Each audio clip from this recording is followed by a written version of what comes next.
Welcome to Invincible, the series where we talk about the Invincible operating system and why organizations are implementing it. I'm Bronson Taylor, and as always, with me is my co-host, Mike Oppedahl. Mike, how are you doing today?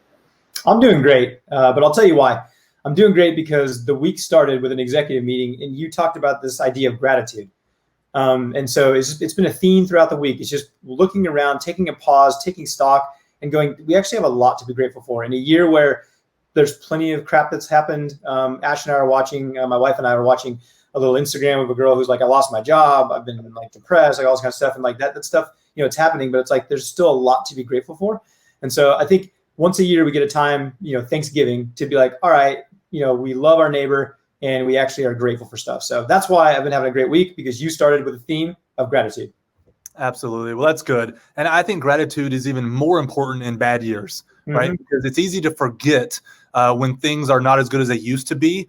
We lose sight that there's still so much to be grateful for. The reality is, if you're forced to think through a list of what you should be grateful for, we all have a list, no matter what situation we're in. And so I think that's a really good thought for us, Mike. So today we're going to continue talking about Invincible. And the idea of Invincible is too powerful to be defeated or overcome. And we're talking through the Invincible operating system. The first week, we talked about how there's really three elements to it. There's the assessment, there's a toolkit, and there's a process. And we spent a week talking about the assessment. We spent a week talking about the toolkit. And today, we're going to talk about the process. Let's just give them a quick reminder of why they need an assessment, why they need a toolkit, and then we'll jump into process. So in one sentence, Mike, why do you need an assessment? You have to benchmark current reality. There you go. That's it. You have to know what is so that you're actually focusing your energy in the right area. Okay, Mike, in one sentence, why do you need a toolkit? Now I know where there's opportunity to grow. What do I need to do and implement to actually see transformation and change? I need to. There you go. That's it, right? The toolkit allows you to actually increase the scores of the assessment. It allows you to teach something that can actually change the way people think, that they'll remember, and so that they can improve their assessment scores. Now, in one sentence, and again, I just put Mike on the spot all the time. We don't love it, yeah. In one sentence, why do you need a process? Why can't you just leave it out? Because I know what I need to focus on. I've got the tools to focus on and improve those scores, but I don't have any sort of a consistent rhythm to do it without a process. That's it. That's exactly right. The assessment, the toolkit, and the process together are the Invincible operating system. So today we're going to dive into the process piece. So let me skip down to that. And so the process, again, we like to juxtapose the accidental organization with the invincible organization. So let's start with the accidental organization. The idea is they don't have a process, right? Where the invincible organization has a process. So here's how that plays out. The accidental organization, they have no long-term plan. Mike, how often do you go into an organization and they don't really have a plan for people development? They don't really have a plan to unlock the potential of the people. Is that common, or do usually organizations have a plan before they meet you? It's very, very, very uncommon for me to meet an organization that has a long-term plan. The majority, 90% of my calls or meetings with leaders or organizational leaders, it goes like this. Hey, we know we need to do something. We've tried some things in the past. We've kind of done this and this and this. Now we want to try something else. And it feels a little flavor of the month. It's not a consistent process over time with predictable results. Just yesterday, I talked to a young leader who's helping out a massive hospital system. And what they said was, 4 years ago, we did some strength finders and we never really used it. And it's kind of gone dormant. So now we're looking for the next thing to try. Yeah, absolutely. And, you think about the Invincible organization, though, the other side of the coin, they have a scheduled plan, right? They can actually look and say, you know what, we're going to do this on this date. We're going to do that on that date. And here's why we do it in this rhythm. There's a schedule that really ties everything together. It is shocking if you go into an organization and you say, oh, how are you developing your people? They go, oh, we have a plan. Here it is. It's on all of our Google calendars. We know the process. We know how it works. That would be shocking. That doesn't happen, right? It's piecemeal. It's random. It's all the things you just said. So absolutely. And if you're listening to this, if you're a leader, if you're someone who is in a position where you're able to influence the organization, ask yourself, do you have a scheduled plan for developing your people? It's not in order to show you, you don't have a plan, but let's get one, right? Let's use this as a growth opportunity. You don't have to stay where you are. The other thing about an accidental organization is when they do try to create a plan, it's usually a one-time event, right? And so what are some of the one-time things an organization might do who has good intentions, but there's just one-time events? Yeah, I mentioned it a second ago. We took strength finders so that we could find out that we had woo or inspiration or whatever the 27 strengths are. We took a DISC assessment, right? So they might assess something one time to go, here's my personality. Or, hey, we had someone come in and talk to us about communication or how to, emotional intelligence or a skill on time management. So they're good ideas and they're well intended, but they're like one-off themes. I literally had breakfast with a leader today. He happens to be a client. So obviously, it was a bit of a leading the witness because he obviously loves Giant and loves how it's changed his organization. But he said that he went through in his last job as CEO, he went through a very rigid Harvard, like this Harvard business, like MBA, whatever thing. And he said it was awesome. There was a lot of like highly intelligent people telling him some really cool stuff. But he said that he and his old coworker both said it was a lot of like one-time themes on strategic planning and financial awareness and all these things that he used. It was great, but it didn't really transform us or the people around us. Yeah, absolutely. In the Invincible organization, they implement on a cycle. So there's certain things they do every week, every month, every quarter, every year, and they build on each other. It's not these one-time events. You have to link the events together to build into a cycle. Let me give an analogy. Let's say you wanted to start, you wanted to lose weight, so you want to start eating healthy. Would you rather have one day where you say, this is my day where I'm going to eat healthy? It's a one-time event. Today is my one-time event. I'm going to eat healthy today. And the other days of the year, I'm going to go back to normal. Or would you rather have something smaller you do every single day the entire year? What's actually going to work? We know the answer, right? You have to do something every day if you want that kind of change. If you wanted to be able to run a marathon, you wouldn't go out one day and say, I want to train really hard today so that I can be in the shape I need to be in to run a marathon. What you would do is do incremental improvements every day throughout the year. And then by the end of the year, maybe you're in a situation to run a marathon. We know that those things are the reality when it comes to ideas like health and fitness. But when it comes to the health of a team, we think that for some reason, a one-day event is going to improve the health of a team when a one-day event would never improve the health of an individual. So we don't make the connection that the health of an individual and the health of a team follow similar cycles in that a cycle is necessary. Would you agree with that, Mike? Yeah. I mean, you used a great example with the health thing. I actually had a potential client who became a client describe it to me like this. If you wanted to improve your organization, right, it's like brushing your teeth. You're going to brush your teeth once a year and assume that your next dentist appointment is going to go well? No way. But you brush for a couple minutes every single day and do a little bit of flossing, and you'll have flawless teeth for a long time, outside of unforeseen issues. So it's the same idea, right? A little daily dose, a little bit of leadership every week, a little bit of development, a little bit of pouring into will go a long way further than, hey, let's do a one-time event, a full day or a 2-day retreat once a year. Again, it's a mountaintop experience. You go back, nothing changes. Yeah. The other thing about an accidental organization is they tend to focus on leaders instead of the Invincible organization focusing on everyone. Again, I want to ask you, because you have so much experience inside organizations, when you go in and they have a plan, does it usually involve everyone in the organization or just the senior leaders or just the team leaders? What's your experience in when they do have a plan? Yeah, I think it's very rare. Where I see organizations do everyone is like, we're going to bring in a keynote speaker, a guru on a topic, and we're going to just address everyone. That's where I see it. But when it goes to training, development, coaching, ongoing, it's very rare, if ever, do I see someone who already has a plan without Invincible to say, I'm focusing on every single person. And the issue is that focusing on the leaders alone, it makes the leader's job really hard. So here's a scenario. You and I go off to a leadership training, right? We go off and listen to a guru and they teach us this stuff. And we come back, or even they come in and do it. We come back to our teams and go, hey, Justin and Hunter, like we learned this really cool stuff from this guy and he said to do X, Y, and Z. It's happening at them. And so whether it feels like flavor of the month or not, it's like you guys weren't a part of the experience. You didn't have your own revelation. You didn't have your own transformation or aha. Now we're telling you, you should see the things the way we saw it. But if we get the entire team to go through the experience, now they get to have their own ahas, their own revelations, their own understandings. And now they're actually a part of the process rather than having it be done at them. That's a really good point. I like that a lot. And then the last thing is an accidental organization. They don't have a long-term plan, and they do one-time events, and they focus on leaders because all they're using is 20th century tools, right? If all you have is a person on a stage with a microphone, or all you have is a book, then you're kind of forced into the event mindset. You're forced into the focus on leader mindset. You're focused into the no long-term plan.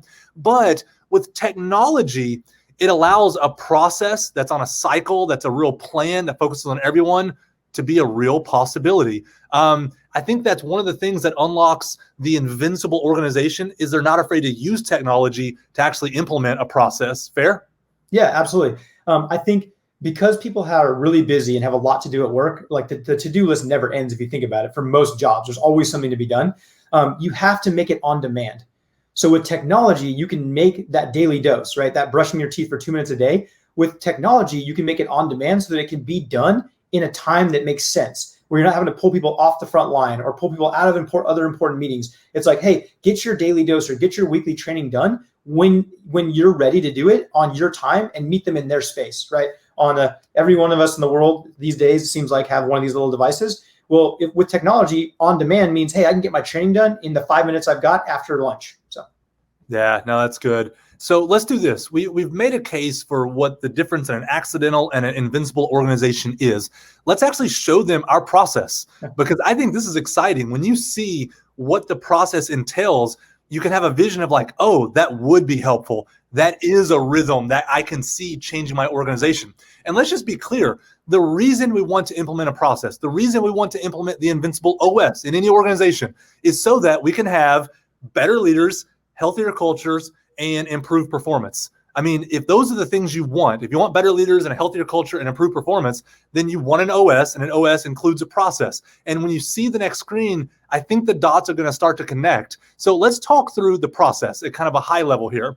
So the process includes a couple one-time events on the left side, and then it gets into a cycle that is ongoing. So it gets away from the one time and into the things that we do over and over and over throughout the rhythm of the year. So let's start with the far left, the 5 Voices boot camp. When we go in, the first thing we do is get with the team and do a 5 Voices boot camp. What is that experience, and why do we start there? We start there because every team obviously is a conglomerate of a bunch of different personality styles. And so, and whether you've done, the dog or the bird or the dots or the whatever in the past, there's not usually a common language that everyone can use. We actually used to try with Myers-Briggs. It's like, hey, Bronson, you're an INTJ, and Mike, you're an ESTJ. And it's like, okay, I don't quite remember what that means. So the 5 Voices is the most simple psychometric out there. That's what our clients tell us. Like, I wasn't able to use some of these other things. Again, it's not our psychometric can beat up yours. I'm not saying that. Our clients say we never had something that was easy to understand until we came across the 5 Voices. So what happens in a 5 Voices bootcamp is you learn about the dynamics of the team. You learn about your missing voices. You learn about the power that every single person brings to the table. In Giant, we talk about liberation, right? Fighting for the highest possible good. One way we do that is we give everyone a voice, and we make sure that everyone's voice is truly valued, appreciated, and heard. So the 5 Voices bootcamp is a huge aha. It's a lot of reading of the mail. Like, did you know that all pioneer creatives do this under stress? Like, oh my gosh, how did you know that? So it's a fun experience, but it gets the team a foundation to work off of we now understand one another. We know why we have differences. We know our nemesis voices, and we know how to maximize the potential of every person on the team. Yeah. Well, what's really cool is I know what the 5 Voices bootcamp is. I see the power of it, right? And in my mind, if that was the only thing on this page, it would be unbelievable. Like, if you just did a 5 Voice bootcamp, that would be a great thing. But as a part of a system, as a part of a process, it's just the beginning of what they're really going to experience. So every team goes through a 5 Voice bootcamp. They learn their own voice. They learn the voice of their teammates, and they start seeing, oh, that's why we do things this way. And that's why these disagreements occur. And that's why we never understand Jill. And that's why every time I say this, I get weird looks. Like, all of a sudden things start making sense. Yeah. Then we move into the team kickstart. What is the team kickstart going to do for the team? It takes it to a whole nother level after that. It does, because you laid the foundation of now understanding one another. And again, valuing and appreciating. We talk about our, remember in the assessment, we start with psychological safety. The 5 Voices bootcamp gives us high communication in relationships so that we know how to interact with one another, and we actually do it in a healthy way. Well, now we have to actually assess the team and talk about where we're really at. So what happens before the team kickstart is everyone does the assessment, which is a part of the process, and then we come in and we unpack all of the scores. So your top 5 scores and your bottom 5 scores, we talk about what was surprising to you guys. We thought we were really good at execution, and yet that was our lowest score. What happened? Well, we start to dig into like the nuances of what's truly going on in the team so that we can take the results from the assessment and start to focus on and fix and improve the things that really matter to the team. Yeah. So, the 5 Voices Bootcamp is really about interpersonal relationships and dynamics, where the team kickstart is really about the performance of the team as a whole. So it's not about the performance of individuals or the interrelationships of individuals. It's about how are we as a team performing. So the first experience really is a lot about me. The second experience is really a lot about we, even though they blur. It's an easy way to think about it. Then we move into the cycle, right? What we're going to do every year in an organization. And at a high level, right? I just want to point out something before we get into the individual things. The first one is individual training. There's something for me to do every week. The second one is leader coaching. There's something to do for the leaders every month. The third one is team exercises. There's something to do for the team every month. The fourth one is Invincible Assessment. There's something to do every quarter to reassess and make sure the data is good. And then the last one is a People Summit. It's a place to do an annual review of what's been happening through the year. But if you think about it, we hit all the constituents. We hit the team members. We hit the team leaders. We hit the team as a whole. There's a place for all the different roles and all the different characters to play in that process. And I think that fills in a huge gap for a lot of organizations. What do you think, Mike? That's right. I mean, number one, it includes everyone, like you said. It's a me and it's a we, like you talked about. There's low-level stuff that's like a daily or a weekly, all the way up to high level. Once a year, we're getting it on the mountaintop and reviewing the data from the entire year, which we can do through the technology and all the stuff, all the data and the things that are being tracked in there. And so at a high level, the reason for the process and the cycle is that it's touching everyone. We're doing low level and high level, and we're making sure we're consistent.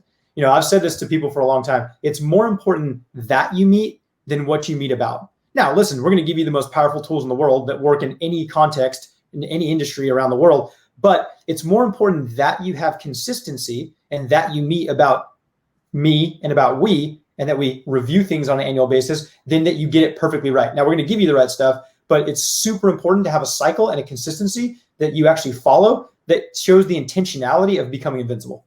Yeah. So let's just hit each of these really quick at a high level and talk about what they are. So the first one is individual training. When we go into an organization, we recommend when they implement the OS that everyone does something every week that's individual training. What are some of the options that individuals could do on the platform for their own training? It doesn't include anybody else. It's not a meeting. It's something they do on their phone. It's something they do on their computer. But what are some of the options they could choose from for their own weekly individual training? Yeah, and this is where people always say there's no such thing as like an off-the-shelf solution that one size fits all. Like I hear that all the time, and people are right. This is where the nuances of your organization come in. There's some flexibility. There's something from simple as a 3 to 5 minute video once a week, all the way up to about 30 minutes of understanding a concept, learning a tool, applying it, and then teaching it to somebody else. So there's everything in between. So there's individual 3 to 5 minutes, all the way up to a guided journey for leaders, which says that every single week, I'm going to consume some content, I'm going to apply it, I'm going to have some learning, and I'm going to teach it to someone else. So there's everything in between there, but we're talking about 3 to 5 minutes, all the way up to about 30 minutes a week. Yeah. And so everyone is going to have access to this content when you implement the OS, and they get to choose, how much time do they want to invest every week. We recommend they do something because something is better than nothing. It doesn't have to be 30 minutes a week for everyone. They can self-select, or the leadership can select for them if they want to, but there's optionality there. The second part is leader coaching, which might be one of the most important parts of this entire process. So what is going to happen in the leader coaching, Mike? So I'm going to put it back on you. You always do this to me. I want you to talk about leader coaching because you're so close to it. And because of all the stuff that's coming out right now, we're just realizing the power of what we can give to a leader to help them literally lead and perform at the highest level. So I want you to talk about leader coaching. No, that's good. So, you think about it, leaders are really a linchpin of an organization. Google set out with their Aristotle research to prove that leaders weren't needed in teams. What they ended up proving was that leaders are needed in teams. So there has to be a place in the process to just focus on the leaders because they're the ones that are going to affect all the subcultures below them. And so we have to make sure that they're healthy and that they're performing at the highest level. So the leader coaching is a time once a month where we get with the leader and we actually go through a proven process with them to help them understand themselves and help them understand the people on their team. So for instance, one of the things we might do is figure out their peace index. Where are they right now in terms of their personal health? We might go through their 70-30. Is there time being spent on things that are their sweet spot? We're going to be able to go through all the people that they lead and really talk about the engagement and performance of all the people on their team. And what this is going to do is it's going to provide us with data that at the end of the year is going to give the organization a data snapshot that they've never even imagined was possible. I want you to think for a moment, if you are an executive, if you're a VP, if you're a senior leader, what if at the end of the year, we were able to get with you and say, you know what? Here is the personal health of all of the leaders in your organization trending over the 12 months.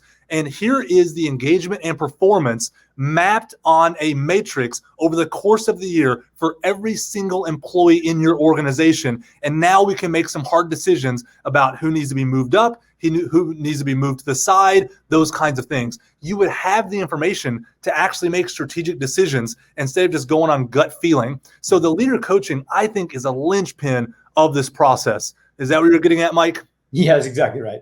I mean, the reality is, I think the biggest thing for me is being able to zoom back up and, again, look at a lay of the land and say, hey, last quarter was a really tough quarter. What was going on? And find out, oh, the personal health of most of my employees was actually quite low. Like there may be something organizationally that's going on that's causing that. And I don't mean personal health in terms of, when we say that, we don't mean physical health. We mean, people, purpose, place, provision, everything. So there's an index, this peace index that really talks about, well, that was really low. Well, now I understand why some of that stuff was actually being dragged into the daily work, which is why we didn't perform. So again, it just gives you data and insight and information like you've never had before. Yeah. And just imagine that one idea alone, every leader in your organization having intentional time monthly to become a better leader. Tell me that's not going to help the organization. I mean, come on. Yeah. Every leader having an intentional time once a month to grow is going to help the organization. I just don't see how it can't, right? Yeah. So that's the leader coaching. Then we do team exercises where we get the team together and actually work through a tool together, right? So this is a time where we all get together and they can talk about the team. They can talk about the team dynamics, but around a certain tool so that we're growing together as a unit, right, Mike? Yep. This morning, my breakfast with the CEO, he said, what I love most about Giant is that I called my VPs into a meeting and said, hey, how's it going with your Giant stuff? And they showed examples of the support challenge matrix was drawn over here. We use the voices with this Kachi doing something well. Like there's all these simple tools that become, using neurolinguistics, they become memorable and sticky, like we talked about last time. And what happens is the team exercise makes those tools come alive. So let's say we scored low in communication. So the first thing we do is we go to the communication exercises, and there's actually tools that say, go through this experience using this tool with this team, very simple, very guided, answer these questions, and the insights are just incredible. Like I had no idea, right, that on the X factor that everyone thought this was important when it really wasn't. Like, so the tools make the day-to-day tasks and the things we're working on come alive, and it guarantees that you're going to grow and improve in those scores. That's great. We got a question here. Latasha says, I love the idea of working on the team as a whole. We are so busy and scattered. It would be great to come together and work on us and our productivity and relationships. You're exactly right, Latasha. That is what we're after here. The individual training, you're alone. You're not really interacting with the team. And the leader coaching, it's the leader with one of us, one of our experts. And it's kind of this alone experience again. It's the team exercise where we're coming together as a team to really work on those things like productivity and relationships. So I think she hit the nail on the head there. It goes back to this. A team that is committed and intentional to get together once a month to work on the team together is going to be a better team. I don't care what they work on, honestly. I'm just saying, hey, we have a system that we're running and we know the intentionality of gathering is important. Like whatever exercise you do is going to be healthy because you're saying as a team, we value better culture, our leadership to go to the next level, and the team to perform at the highest level it can. Yeah.